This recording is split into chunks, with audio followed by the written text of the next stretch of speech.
फलाना हल्के की बात करें तो यहाँ पर कांग्रेस प्रत्याशी नरेश लाल आगे चलते दिखाई दे रहे हैं, जिसके कई कारण हैं।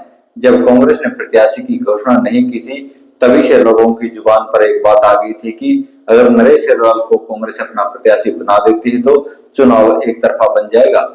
हुआ भी वही। जिस दिन नरेश लाल को फलाना हल्के से टिकट दी गई, उस दिन उनका चुनाव उठ गया। उनके पास समर्थन देने के लिए 36 बिरादरियों के लोगों का पहुंचना शुरू हो गया और तूफानी दौर में सैकड़ों गाड़ियों के काफिले के साथ वह लोगों से वोटों की अपील करने के लिए पहुंचे।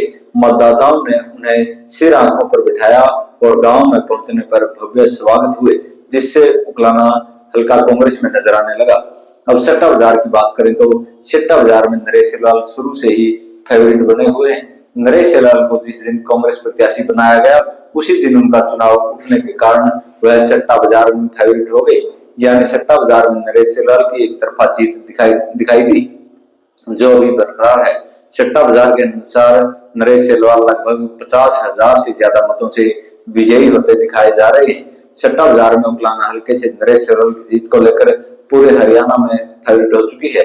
सट्टा बाजार में कांग्रेस जो टॉप 3 सीटें बड़े मार्जिन से जीत रही है, उनमें उकलाना की सीट भी शामिल है। नरेश लाल उकलाना हल्के से 60,000 से ज्यादा मतों से हो सकते हैं विजयी।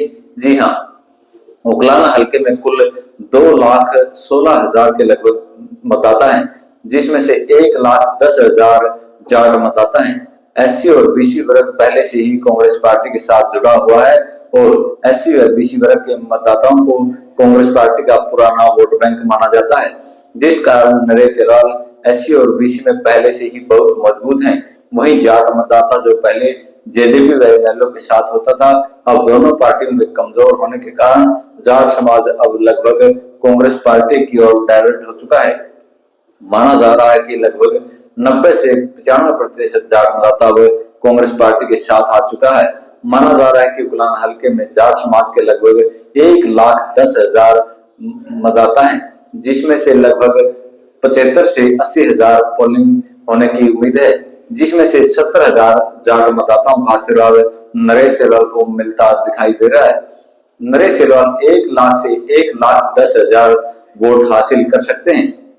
जानकारी के अनुसार माना जा रहा है कि उकलाना हल्के में कुल 2,16,000 मतदाता हैं और 70% मतदान होने की उम्मीद है, जिसमें से लगभग 1,16,000 वोट पोल होने की उम्मीद जताई जा रही है।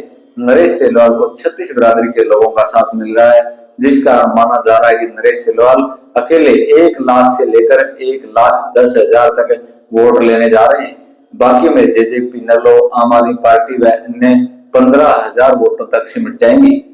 वहीं भाजपा की बात करें तो भाजपा 25,000 वोट हासिल कर सकती है, जिस कारण सारांकलन करें तो नरेश लाल 1,10,000 वोट हासिल करके 60,000 से ज्यादा मार्जिन से उकलाना हल्के में विजयी हो सकते हैं।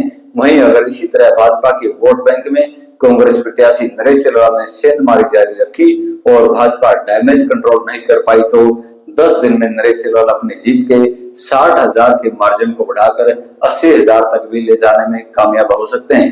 अब देखना यह कि नरेश लाल किस तरीके से इस मार्जिन को बरकरार रख पाते हैं या इस मार्जिन को और बढ़ा पाते हैं। वहीं भाजपा अपने वोट बैंक को खिसकने से रोकने में कितना कामयाब हो पाती है या कांग्रेस में कितनी सेंधमारी कर पाती है।